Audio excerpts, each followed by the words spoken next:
while every couple should work together, not every couple should work in business together. Did you ever feel like my business was a threat to our marriage?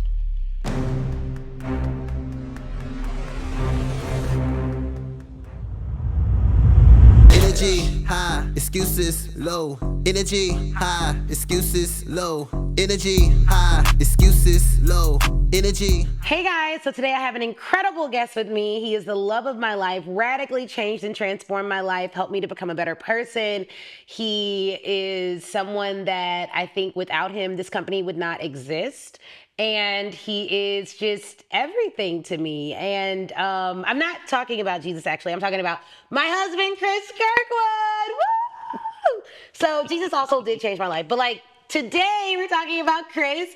And because some of you all do not know my husband or his background, so Chris spent over a decade of time in the education sector, working for nonprofits, worked for one of the largest school districts there is, was a program director, and ran a program with hundreds of volunteers and dozens of students, and ran that program day to day. He also went above and beyond for his students and customers there, and did really good work, and was promoted and went to another nonprofit and ran a program there. And so he really focused on the education and nonprofit sector in the area of college and career coaching for the first part of his career. And then the second part of his career, he actually does sales for Speak Your Way to Cash, and also helps with our HR and operational backend and managing our HR process, running payroll, things like that. And he's also the co-visionary of this company with me. Whenever we have a new visionary shift, I am talking to Chris first, getting his buy-in and his input. And I feel like he's like the chief grounding officer. He keeps me grounded, okay? Definitely keeps me grounded. So I wanted to talk today about working with your partner, getting your partner's buy-in, what that looks like, and probably getting the partner's buy-in and then working with your partner, because those two things kind of go together. But first, Chris, welcome to the show, boo. Thanks for having me. I'm glad you're here. I know it takes a lot for you to even come on this side of the business. Well, it does help that I live here, so. It does. This makes it easy. So now we know recording at home is the way to go. But yeah, okay. So my first question to you is just a lot of people watching have spouses that are not entrepreneurs, and me and you are not the same in that. I was the entrepreneur first, and then you became an entrepreneur due to your undying love for your wife. But what is the best way to get a partner to buy into your business if they think entrepreneurship is this scary thing? That's a loaded question, and I think it's a question that's worth navigating, especially if you have your own business. But the first part about getting buy-in is understanding. I think there has to be, well, I know from our experience, as well as communicating with some members of our community, is that the way they express their business to their spouse is not the same as they express to their communities, their own community, or the communities in which they get support from. And when I say that, is you have to give the same level of grace and understanding to your spouse when you explain what your business is as you give to your girlfriend. And what do you mean by that? Well, if he asks a question or she asks a question about the business, don't just assume that they know all of the terminology, and don't get upset with them immediately when they keep asking follow-up questions, because they are completely new to your world, or they could be. I remember when you first said that, you were like, y'all will sit on the phone with your girlfriends and explain the story to them. No, girl, it wasn't Jack. It was John. Okay, let me break it down again. Let me tell you the story again. All the details. And we'll give this play-by-play, step-by-step. And then you feel like we don't always extend that same level of grace to our husbands or our partners or who we're talking about the business. No, I think there's oftentimes with couples, there's this unspoken rule that the husbands are supposed to know what the wives are thinking. You don't know what I'm thinking? No, absolutely. I never know what you're thinking. I can assume based off of history, based off of knowing you, where you're going to go, but I don't know what you're thinking. Nobody does. So you think, okay, so the main thing is like break it down in their language. Yes. Okay, I have another question though. How do you know, like from all that you know about men, right? How can a woman better gauge? How can a woman better gauge if she has a partner who is supportive but just needs more understanding, or if she has a partner who is just not supportive? That's also a great question, and it just depends, right? Because every relationship is different. If a husband is engaged, asking questions, and curious about what's happening, then he may want to be a part of it in an official capacity, or at least periodically. But engagement, curiosity, those are signs that a person is interested, right? That they really want to be, they want to understand. The other part is support, literal support. So if many people have virtual events, right? If they show up to your live event, if they're commenting on your post, if they are doing things in the house or doing things for the family that allow you time to actually build your business, those are also, great signs that the person is already interested or bought in, to what you're doing. Did you ever feel like my business was a threat to our marriage? Yes. It wasn't always, but there were times where I believe that this could get out of hand, right? Like this could, because I remember asking you a question is, what is the goal? What's the end goal? How much is enough? Because there are certain people who they're driven by achievement alone. And achievement is the only thing that gives them peace. And because achievement is the only thing that gives them peace, they're always seeking to get the next high, the next achievement high. That's how you view achievement? No, that's how I view some people. It's how I've seen that's how some people view achievement. I don't view achievement like that. But there are some people who are addicted to leveling up. Yeah, for sure. And so for those, come what may. Right, exactly. Come what may. Right. There are some people, because we can look at history and we can see that there's some people that gave us, humanity, some amazing contributions. And if you look at their life, sometimes they did that at the sake of their families. And what do you think about that? Does the ends justify the means? You have to ask the family. But do you? Because like if you, and this is kind of off script, y'all. But like, okay, so think about Martin Luther King, right? Yeah. So all the things that Martin Luther King did for society, did for us, like me and you, and then all humans walking this earth, let's say it had an impact on his marriage. You, Chris, do you think ends justify the means? Like outside looking in? I can say that because I benefited greatly from that, but it's still a selfish position. And selfish for you to say that. Selfish. Yeah. It's selfish for me to say it was worth it. It was worth it for him to do because I wasn't there. Now, I believe that the family, his wife, children, he may have had conversations with them periodically, and they may have all bought in on the path that he was taking. So then is that the key, right? Is the key to get the family's buy-in, and absolutely. Then consequences are... Yeah, the key is to get the reason why you have to get buy-in is because entrepreneurship is signing up to be on a roller coaster every single day. We don't have a set schedule. Although we plan and we schedule things out, every day could look different depending on what season we're in. And because of that, you have to get buy-in from your family, your spouse, that this is going to look different. It's going to change. It's going to be evolving. There's going to be some days where you're always on the phone, or you're always shooting content, or you're shooting content for the majority of that day. So there are ebbs and flows, but the other person has to buy into that. They have to be aware of that, and you have to adequately you have to give them the space to understand that. We are going to get back to this good episode in just a second, but I have a question for you. Can I help you build a $25,000 offer, like one that you could sell to small businesses or large businesses alike? And can I do it for free? Because that's exactly what I'm doing at the end of this month at the Your First Corporate Offer Summit. For 2 days, I'm going to show you on day 1 how to build your corporate offer, and on day 2 how to sell your corporate offer, and it's going to blow your mind. We have had thousands of students sign up for this summit, and they have always gotten value, but I feel like you're VIP if you're watching this episode. So if you get a VIP ticket, I'm going to hand deliver to you 50 corporate offers and the prices that you can charge for them, so you don't even have to think about whether or not this offer is quote unquote good.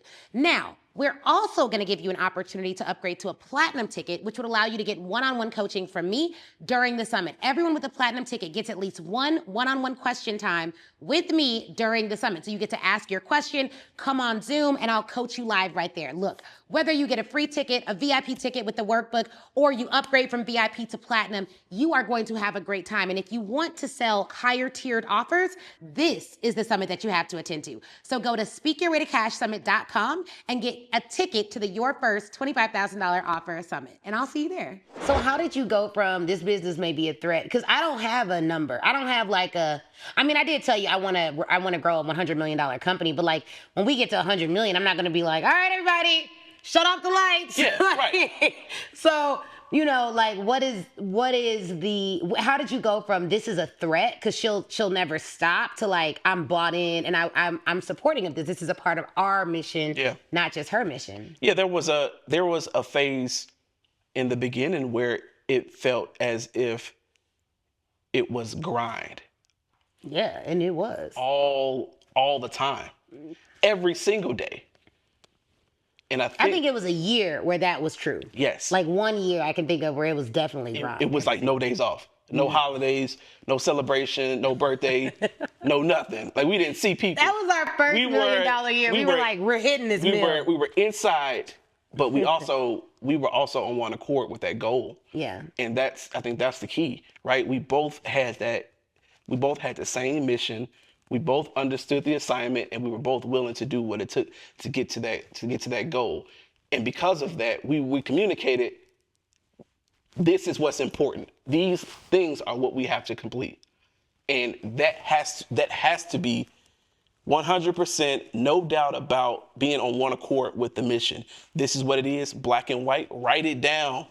We would do vision boards, right? We would goal set about what this outcome is going to be, and we also were on one accord about getting help along the way. 100%. Joining, different communities, paying for other coaches, reading certain books, watching certain videos. Like we were definitely locked in about that. Yeah. Right. And so I noticed once we hit that goal, not only did our business model change, but the way we actually did business day to day changed. So it's like it unlocked a new level. So was that good or bad for you? I think it was neither good or bad. It just showed me that you were not dedicated to the hustle just for hustle's sake. Okay, so after we hit that goal, you saw like a little bit of like, okay, we could balance it out now. It became, it's like you had elevated in how we did business, which means that you or I were not doing every single thing. Right. We hired different people for elements of the business, which meant that, okay, because I don't come from entrepreneurship, it showed me, okay, hustle season is different than day-to-day, right? Business, so it showed me that this is an actual season and not how business is gonna go forever. So maybe that's what should be communicated. It's like, hey, we're gonna do in the next 12 months, I have this goal and I want us to be a part of achieving this goal. And this is what that goal looks like. Like maybe like selling it to your partner. Yeah. Also, but even before a business, you had already showed, you already had proof of concept that you could start an idea, start a business and see it through, or start Just right, because I saw that with law school.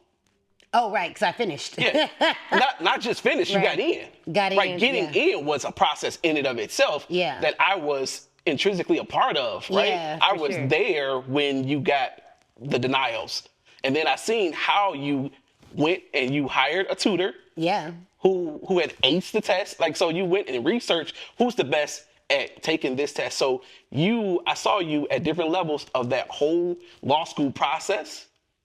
I saw you look for coaching, research, look for coaching, hire the best, did what they say, complete that level and go from point A to point B to C, D, and you followed it through, right? And then you created a whole asset for other people that wanted to do it like you. Which is crazy because I've never even thought that was basically the beginning of my coaching. Yes, was it was. the law school hustle. I was coaching so many law students. Well, duh. I never thought it. Like, I recently I don't thought see of it how like you that. didn't see that, because I at that know. time I was actually coaching students Right. the entire time. So I saw, and I remember you when you first actually started the consulting business, right? Mm-hmm. Which is Speak Your Way to Cash now. You were downstairs, in Flossmoor on the calls, and I overheard you talking, and you were coaching them, and you were struggling because you gave them the information, you answered their questions, but they just didn't understand what you were talking about.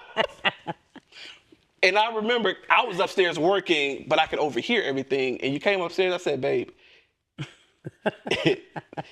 you're saying the same things I say to my students." You're high school student. Absolutely. And at that moment, I realized that you were not having, it wasn't like a coaching problem, it was a human problem.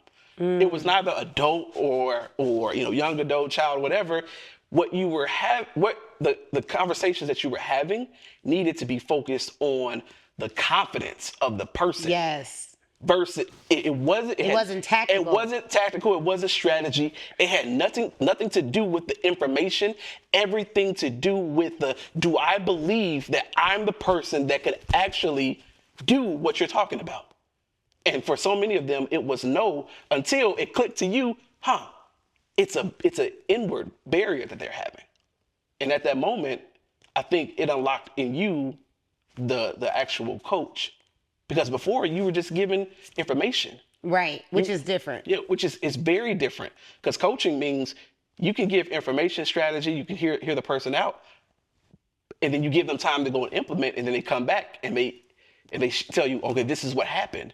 And then you listen to the feedback and you say, okay, well, let's get improvement, or you did X, Y, and Z, and how did it feel? So it's a lot more that goes into, I believe, into coaching than just, hey, do the thing, go, come back, tell me how you won. Because right. most times they come back, it's not necessarily a win. Yeah. It's sometimes I'm still in the fight. I'm still in the race. Yeah. Yeah. And sometimes that's the win, that they're still in that they didn't give up, that they didn't quit. I just think business is a lot harder than people give it credit for. And then having the dynamic of, like, I'm married, I think there's just so much guilt affiliated with, particularly, and I don't know, I've never been a man, you know what I mean? Thank God. So, like, I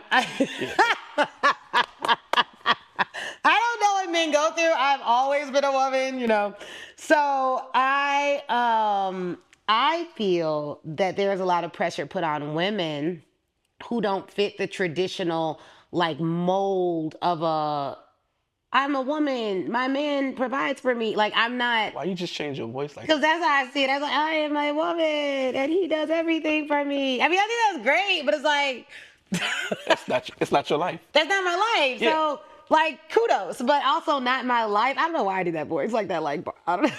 Yeah. It's a little weird.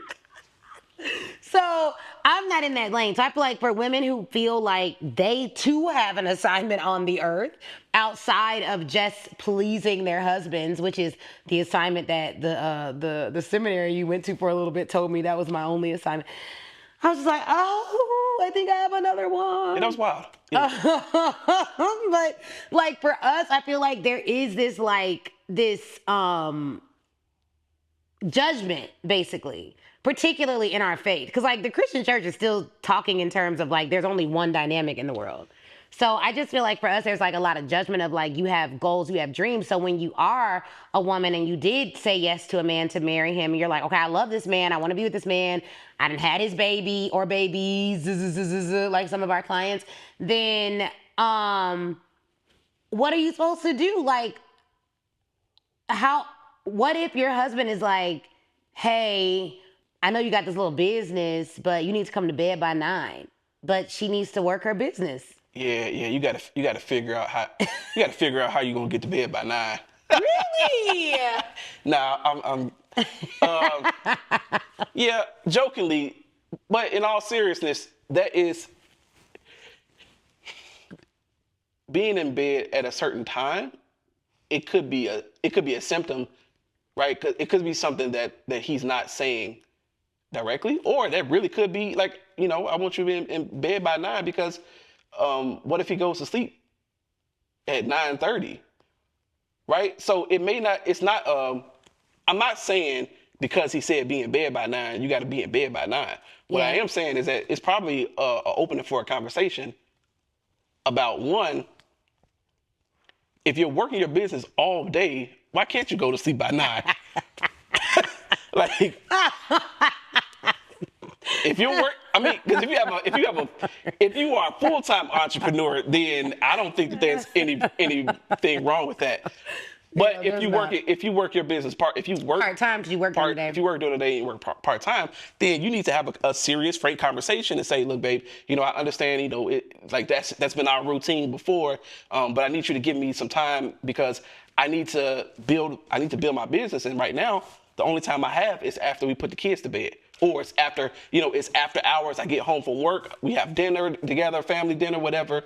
And after all of that, I still need to dedicate time for my business. That needs to be a conversation. Yeah. And I would think like most people are understanding. I think so. And honestly, I know for me, I sometimes feel like I shouldn't work late. First off, I work late sometimes. Often, but I do feel that pressure of like, dang, Chris is off, like I should be upstairs with him, and then I be working, but then I be feeling guilty about working, which makes the work less productive. So you gotta stop that. If you're gonna work, work. I agree. If you're gonna come upstairs. But I don't like that you.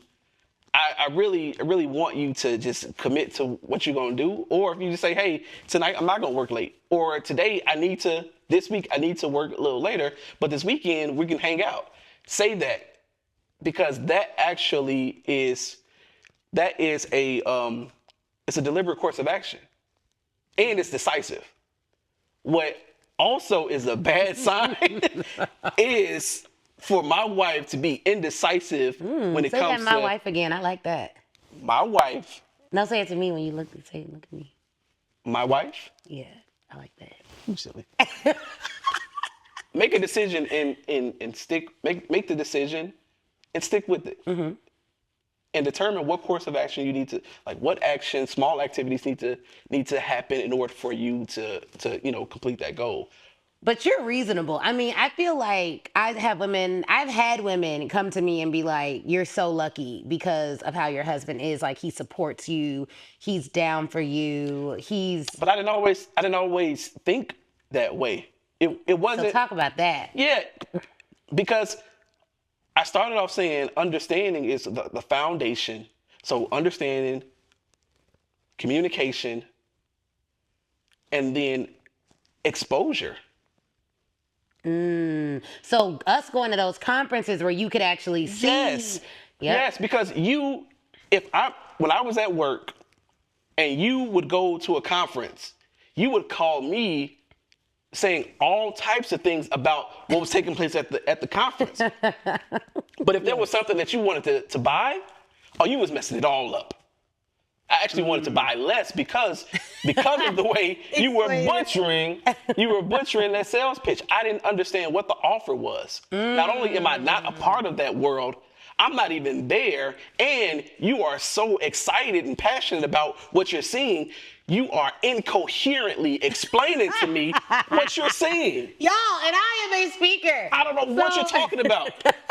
Namely, like you wanted to join a mastermind back in 2019? Yeah. 20? And I was in the classroom working with my students.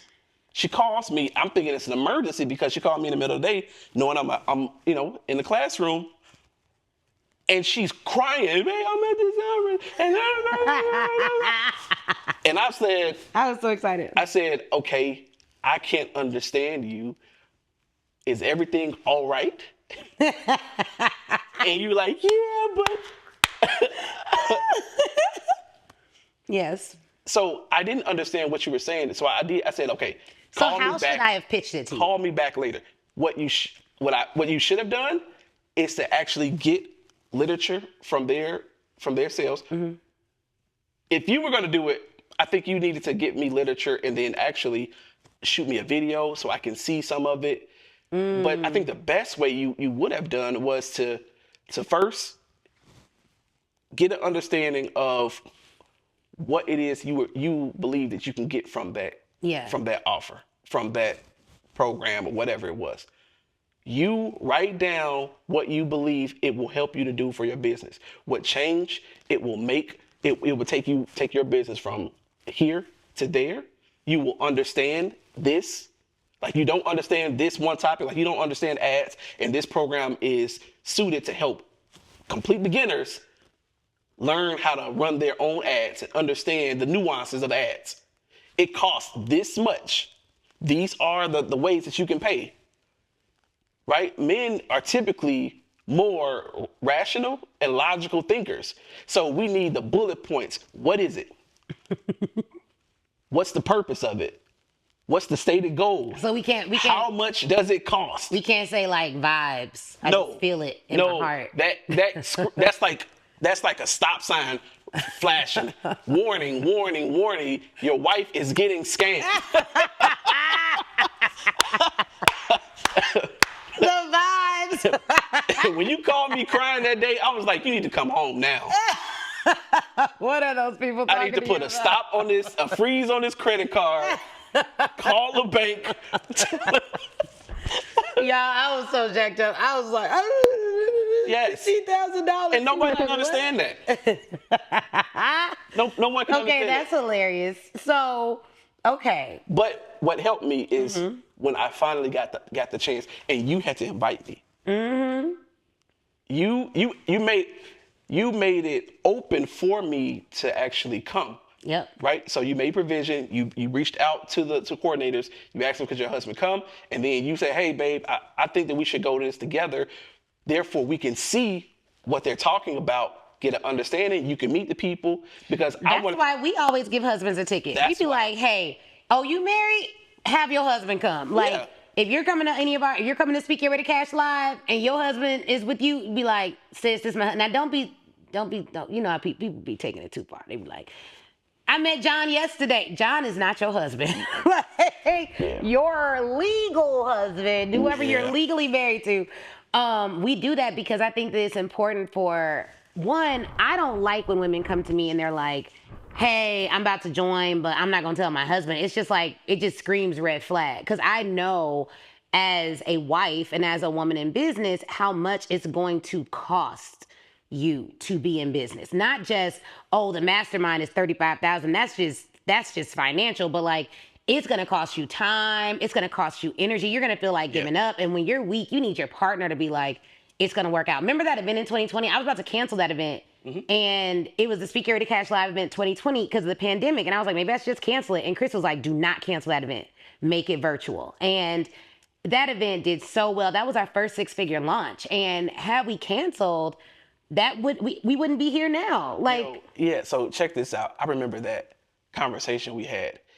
And the entire time leading up to that event, and this is what I mean, like men are logical, rational. Do you recall the type of contracts or engagements you had leading up to the event? Yeah. What kind were they? 5-figure virtual contracts. Okay.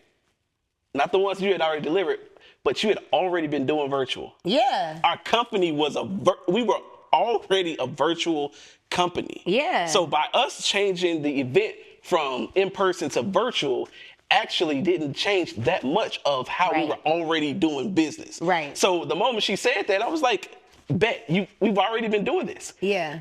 Our community, clients, they're already used to seeing us show up live on screen and be well engaged, walk away with fire information. Yeah, they're used to that. Be uplifted, so they're already used to it. There wasn't a we didn't have that barrier. So in my mind, it was like, this is actually perfect. Easier. And the world now is thrust into this environment, in the virtual environment. So by you offering an event for them, it was the start of why we have such high engagement in our virtual community now, our virtual events. It's because we were already preparing to go into that ecosystem. And so by us just offering that, people were so thankful because they had something to do. They had somewhere to go and get the information, somewhere to go to be engaged, somewhere to go to be motivated. I like that. I really like that. So it wasn't purely an emotional decision. It was purely based off of, I always tell you, I think in patterns. And the patterns were already leading to us having a virtual component of the business. Okay. So this is why it's great to work with your partner. And I think one of the things I love is that I can trust you with everything. Like every part of me, I can trust you with all of it. So so I love trusting you in business. He does say that like I be violating HR codes. Yeah. Like all the time. He's like, I'm gonna report you to HR. I'm like, I am HR, Chris. Like, so what do you say to the person who's like, okay, getting support from your husband is one thing. Getting your husband to work with you is another thing. What types of couples do you think should work together, and what made you comfortable joining full-time in the business? Because you always had your own career, which wasn't even this at all. Like this was not your career. So what made you feel comfortable like working in the business, and then how should they decipher between like, do I just need his support, like a little cash, a little extra muscle, or do I want to work with my partner? Yeah, it depends.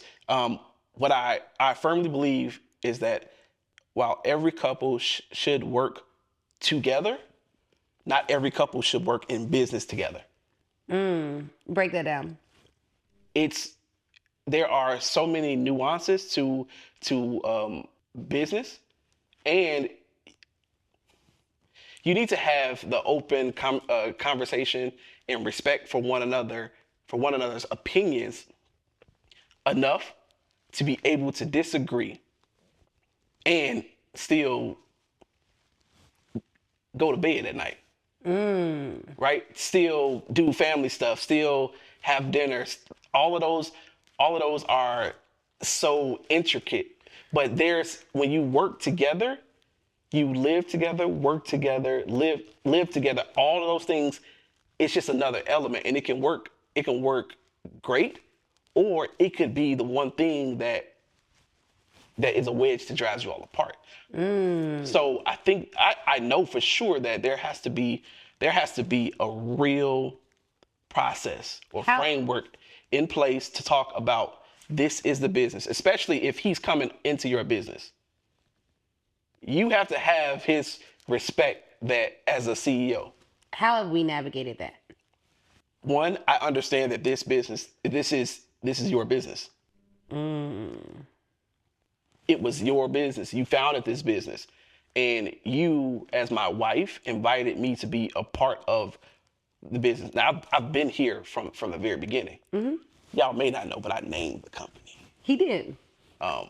And we picked out the colors together. Yeah, we did. Yep. Especially the new colors. Because remember, it was like whack colors before. So I've always been a part of it, but I wasn't necessarily in the business until 2021. I feel like. You made the offer, but until you actually, it wasn't really until you made a space for me to be needed that I felt led to be a part of it.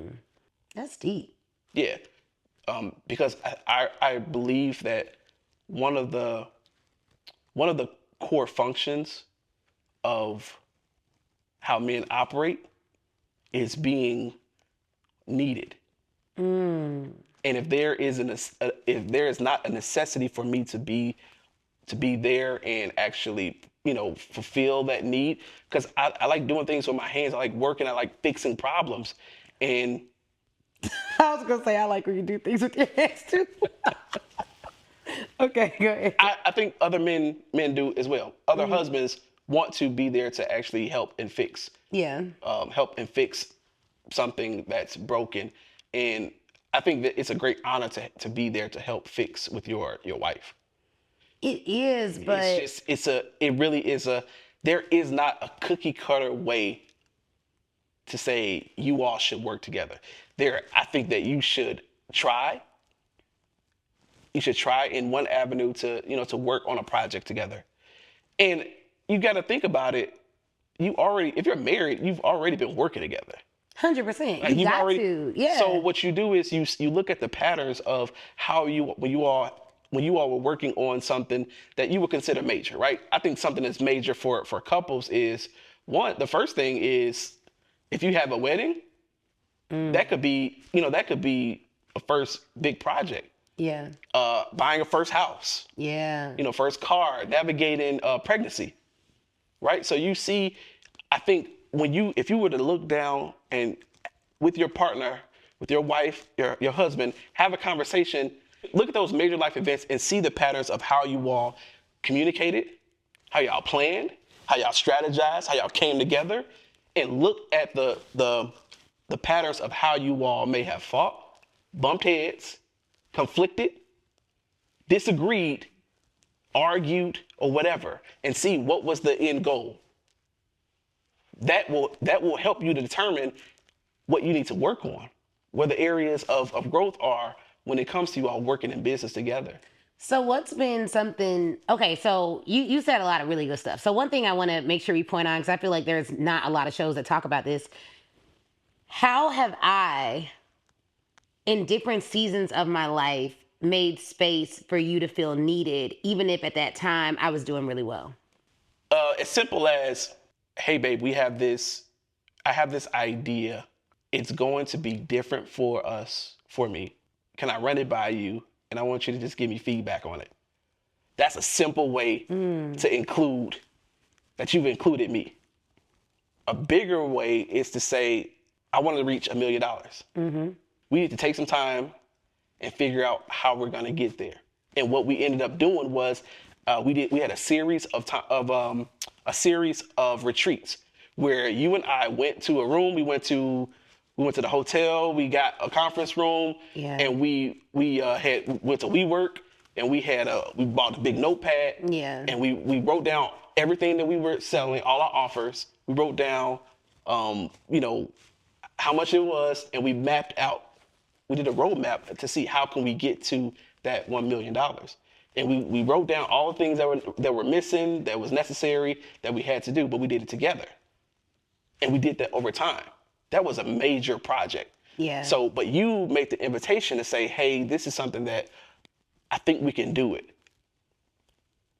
Now, if I was the leader, that's something that I would have needed to do, is to come to you and say, this is something that that I believe we can do it.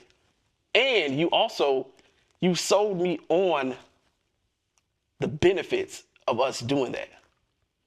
You sold me on how this could change our life, our family life, and our community. It was a pitch. Because you pitched me on it, and you also came up with the idea to bring in our community in on this journey. When we got into selling high ticket offers, I felt that it was showing our community that it was possible for them to also have a high ticket offer, right? And because of that, it wasn't just for the sake of our family, but every Black family, every Black business, every Black entrepreneur, every Black woman that saw us do what we did, I think it kind of lit a fire within them. For sure. Because there's some nuances to our relationship, but we're no different than than the next couple. We're a pretty normal couple. We're normal people that came up with extraordinary goals and just followed through, and we're following through. I like that. So I want to give them some things because I feel like, we've been married 13 years and we've been through ups and downs. I would definitely say more ups than downs for sure. But we've definitely been through a lot and we've gotten through a lot. What would you say to them just as some like things that you've implemented or that I've implemented or that you've appreciated from me, like that have helped keep our marriage strong? Having real boundaries around work and life and family. Having protected space for family is critical. It's critical because what we're building is essentially we're working together as a family. Although it's not, I don't know if it's technically a family business, right? But we are a family in business. And so if we are no longer together, then that is no longer the truth. And so we have to make sure that we're critical around this weekend. We're not doing anything but spending time with our family. Or, Fridays, those are our date days, right? Yeah. Right. We are committed to that. Once a year, we're traveling for a vacation just for family. We're not talking about work. We're not doing work, right? It's these times of the year we're spending time with our parents, our siblings, right? It's having those things set aside. And one thing I think we learned the hard way is investing for our family's future. And I'm talking financial investing. Yeah. Right? Putting resources aside and learning, paying coaches and understanding how money is generated, how wealth is generated, how we protect our money, how we protect assets that we build up, how we are planning for our daughter's future. Those are conversations that have to happen when you are in business and your spouse is also there, because it can easily become a situation where there's resentment that builds up because you're talking about wealth and you're talking about all this strategy with your clients, but if you haven't had that conversation with your husband or wife, it's like, I don't believe you. Like how would you give them that much time about their future and we haven't had that? So you have to have that protected space. I agree with that. I would say practically weekly date night. One thing I did with my babysitter, y'all, I booked her out for the whole year, every Thursday and Friday. So because we don't know whether we'll do it on Thursday or Friday, but then we got them options. Just like little things like that, like just a weekly. Also, we recently hired a relationship coach. So I don't have any, I'm not going to give y'all any referrals because, we recently, so But but I will say that it has been a really good experience. And what I took from it, which is a general thing from you all, is like, do you have anyone in your life who is checking in on you about your relationship, giving you goals for your relationship that don't have anything to do with your revenue? So we started an appreciation ritual and we've always had a date night, which is apparently she was pretty impressed with that. She was like, you all already do a weekly date night? I was like, yeah, girl. But my parents did a weekly date night. So I saw that growing up, and then you saw your parents work together. So it's like some of this stuff I feel like we had honest, but even with that, there are things that we've had to kind of work through and go through and just be more honest with each other about. But I've always trusted. One, Chris has never been physically or verbally abusive towards me. So that's one. That's my disclaimer, because I know some people be like, but you said to do it weekly. I'm like, no, I'm talking, if you have a good man, as that woman said on that video, but he's never been abusive or anything. So any issues we've had have been typical marital arguments or disagreements. But I will say I've always been able to trust that even if Chris does something that hurts me, Chris has never done anything to hurt me. So you see that difference of I don't think Chris is sitting around how do I ruin her day? I don't ever think that. And I feel like keeping that in mind has always allowed me to forgive quickly, because it just makes it easier when I don't think he's trying to do something.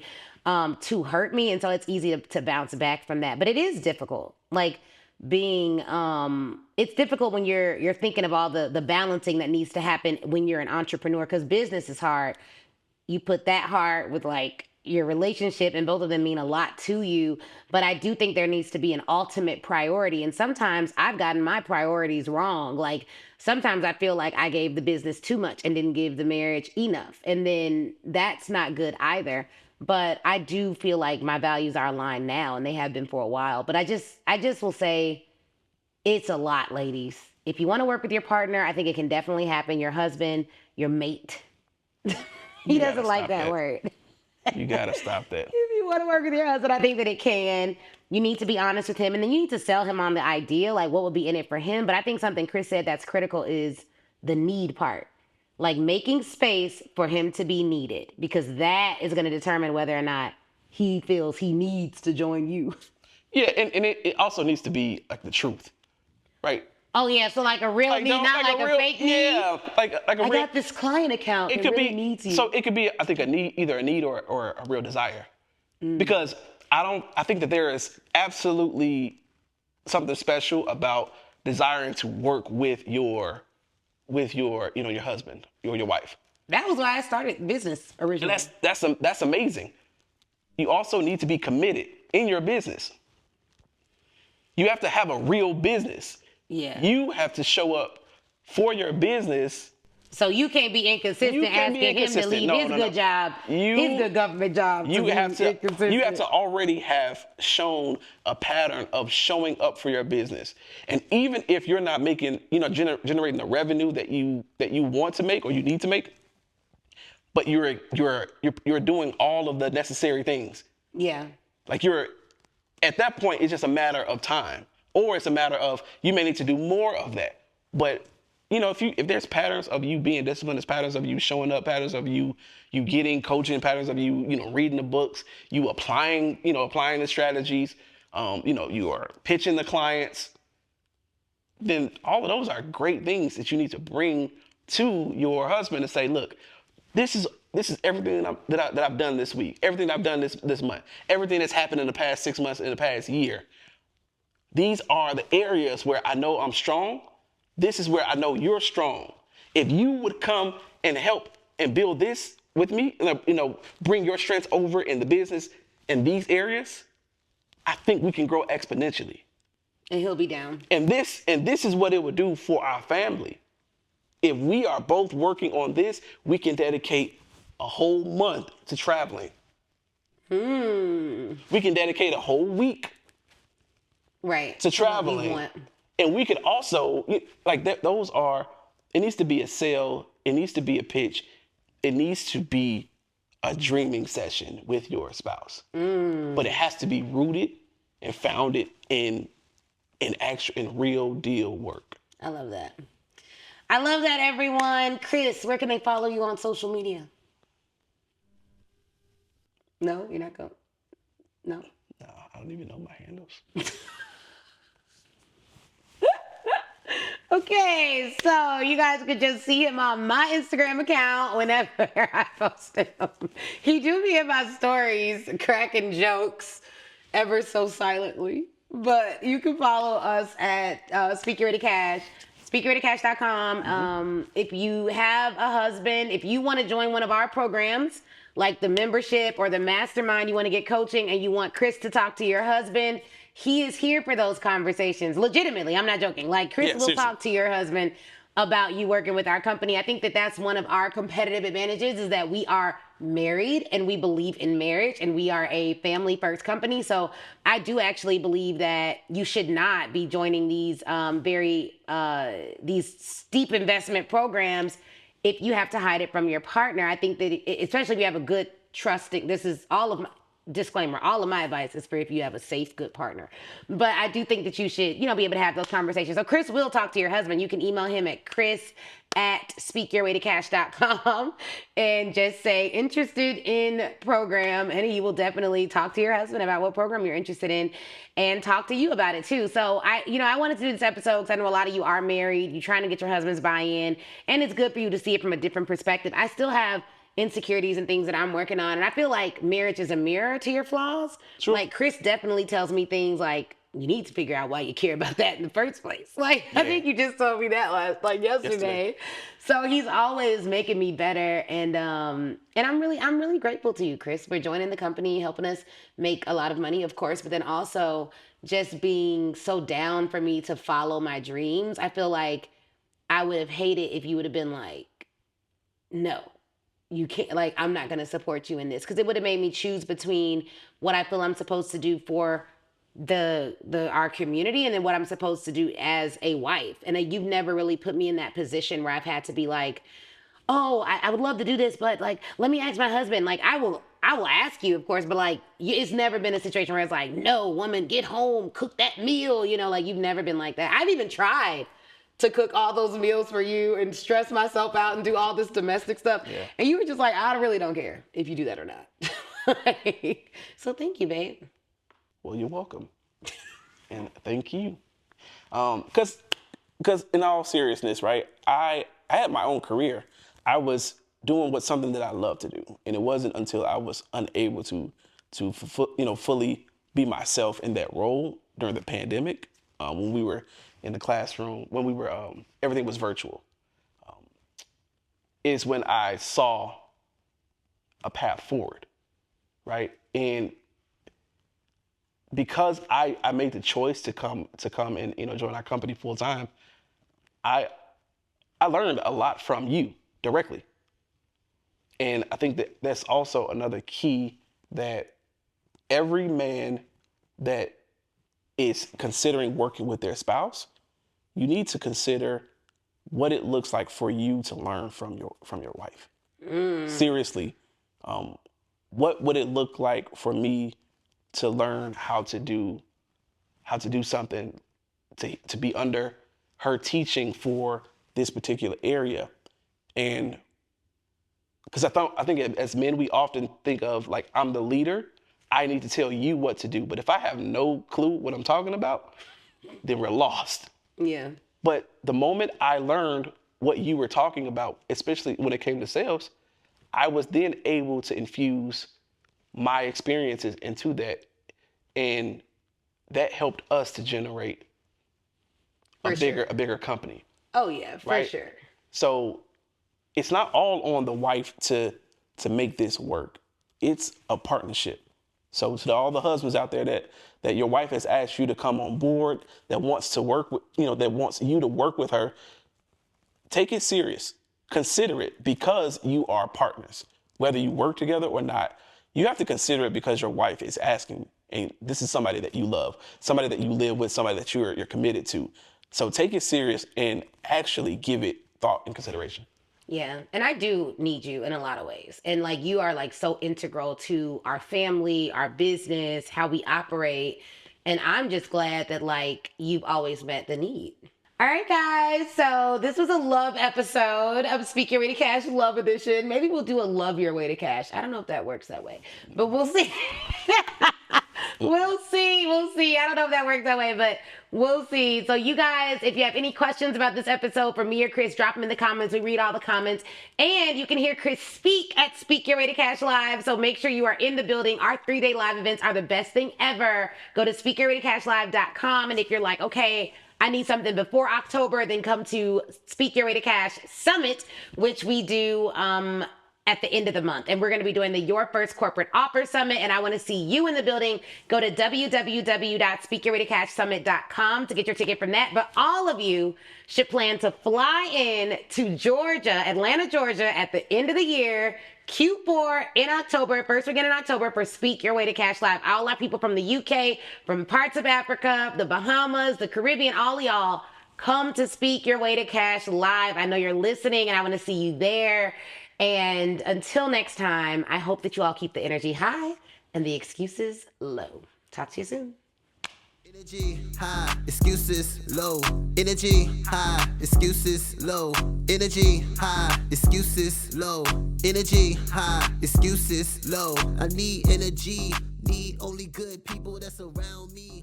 All the faith you can give, that's the